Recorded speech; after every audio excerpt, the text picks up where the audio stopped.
දකුණලුනේ. මං කියන දේවල් තේරෙන්නේ නැලුනේ. අනේ මේ උන්නා වෙලෙන් තමුසේම කුද්දන හරි මම පමෙද්ද කුල දානේනේ. ඔයාලා කියන උඩියාදී තේරුම් ගන්න බෑ කාටවත්. විසි කියන දේවල් මට තේරෙන්නේ නැහැ. මොකද්ද මේ භාෂාව? තමුසේට දැන් මගේ බාධා ප්‍රශ්න උනේ. මුල් කාලේ මෙසේජ් එකක් දෙන්න කිව්වේ පණ දෙන්නම් හිත දෙන්නම් කියලා. මට තමයි බෝල දබා. මැසේජ් කරද්දි සද්ද ඇහෙන්නේ නැහැ. සද්දමකෝ ඔළුව යන්න බාරි. අයියෝ අනේ සිංහලෙන් කතා කරන්න.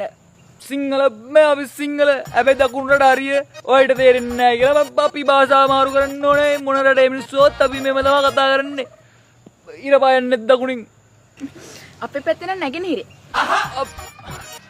අපේ පැත්තේ දකුණින් වෙනංගි දකුණු කොල්ලන්ට රෝන් ටොක්ස් දෙන්න බාරි. පෙමින් බඳුනුත් ගැලවෙන්න බැරි වෙයි. ඒ මොකද? දකුණේ ඉන්නව හදවත් හොරු